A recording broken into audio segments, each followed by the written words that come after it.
दशरथ ने कहा, महात्मन, जैसे भगवान सूर्य अपने तेजस्वी रूप का दर्शन देकर कमलों से भरे हुए सरोवरों पर अनुग्रह करते हैं, उसी प्रकार आज आपका जो यह असंभावित तेजोमय दर्शन प्राप्त हुआ है, इससे हम सब लोग अत्यंत अनुग्रहित हैं।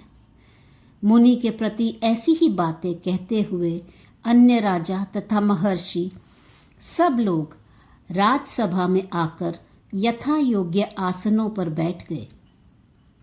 राजा दशरथ ने स्वयं ही मुनि को अर्घ्य निवेदन किया। राजा के अर्घ्य को स्वीकार करके महर्षि ने शास्त्रोक्त विधि से प्रदक्षिणा करते हुए नरेश की भूरी भूरी प्रशंसा की। राजा दशरथ द्वारा पूजित हो विश्वामित्र बड़े प्रसन्न हुए। उनका मुखारविंद खिल उठा। उन्होंने राजा से उनकी कुशल पूछी। तदंतर मुनिवर विश्वामित्र हंसकर वशिष्ठ जी से मिले और यथा योग्य सत्कार करके उन्हें आरोग्य का समाचार पूछने लगे। क्षण भर में एक दूसरे से मिलकर यथा योग्य आदर सत्कार करके वे सब लोग प्रसन्नचित्त हो महाराज के महल में यथा योग्य आसनों पर बैठ गए। एक दूसरे के संपर्क में आने से उन सब के तेज बढ़ गए थे। वे सब आदरपूर्वक आपस में एक दूसरे की कुशल पूछने लगे। तदंतर प्रसन्नचित्त एवं पवित्र राजा दशरथ ने हाथ जोड़कर मुनि से कहा, विप्रवर, आप परम धर्मात्मा तथा दान के उत्तम पात्र हैं और सौभाग्यवश यहाँ पधारे हैं। बताइए, आपकी सर्वोत्तम अभिलाषा क्या है? मैं आपकी कौन सी सेवा करूं? भगवान, पहले आप राजर्षि कहे जाते थे, किंतु तपस्या ने आपके ब्रह्म तेज को प्रकाशित कर दिया। आपने ब्रह्मर्षि का पद प्राप्त कर लिया। अतः आप मेरे द्वारा सर्वथा पूजनीय हैं। जैसे गंगा जी के जल में स्नान करने से मुझे बड़ी प्रसन्नता होती है, उसी प्रकार आपके दर्शन से भी हो रही है। वह प्रसन्नता मेरे ही तल को शीतल सा किए देती है। ब्राह्मण, आपके अंतःकरण से इच्छा, भय और क्रोध निकल गए हैं। राग द्वेष दूर हो गए हैं। आप सर्वथा रोग रहित हैं, तो भी मेरे पास आए, यह अत्यंत अद्भुत बात है। यहाँ पधारे हुए आपका दर्शन, पूजन और वंदन करके मैं अपने में ही फूला नहीं समाता। वैसे ही जैसे समुद्र अपने ही भीतर पूर्ण चंद्रमा का प्रतिबिंब देखकर अपने आप में नहीं समाता, तट की सीमा को लांघकर आगे बढ़ आता है।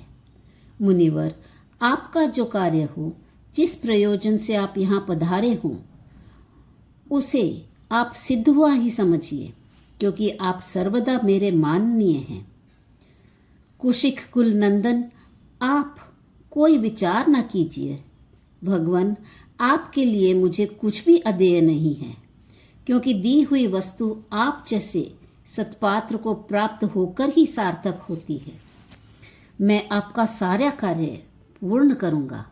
आप मेरे परम देवता हैं। आत्मज्ञानी महाराज दशरथ के द्वारा विनयपूर्वक कहे हुए इस अत्यंत मधुर, श्रवण सुखद एवं गुण विशिष्ट वचन को सुनकर विख्यात गुण और प्रख्यात यश वाले मुनि श्रेष्ठ विश्वामित्र को बड़ी प्रसन्नता प्राप्त हुई। विश्वामित्र का अपने यज्ञ की रक्षा के लिए श्री राम को मांगना और राजा दशरथ का उन्हें देने में अपनी असमर्थता दिखाना। श्री वाल्मीकि जी कहते हैं, भरद्वाज, तदंतर महातेजस्वी विश्वामित्र जी ने पुलकित होकर कहा, नृपश्रेष्ठ, आप महान कुल में उत्पन्न हुए हैं और महर्षि वशिष्ठ जी की आज्ञा के अधीन रहते हैं। अतः आपके मुख से जो बात निकली है, वह इस भूतल पर आपके ही योग्य है। महाराज, अब मैं अपना हार्दिक अभिप्राय आपसे निवेदन करता हूँ। जब जब मैं यज्ञ के द्वारा देव समूहों का पूजन करता हूँ, तब तब कुछ निशाचर आकर मेरे उस यज्ञ को नष्ट कर देते हैं। मैंने अनेक बार यज्ञ का अनुष्ठान आरंभ किया, किंतु राक्षस नायकों ने उस यज्ञ मंडप की भूमि में रक्त और मांस बिखेर दिए।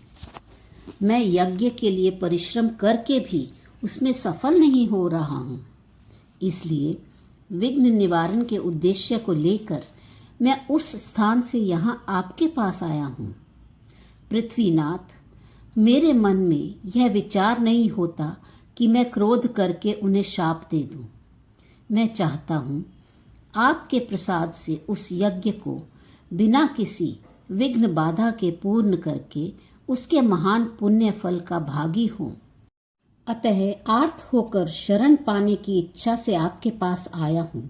आप मेरा संकट से उद्धार करने के योग्य हैं। आपके पुत्र श्रीमान राम मतवाले सिंह के समान पराक्रमी हैं। उनका बल विक्रम देवराज इंद्र के तुल्य है।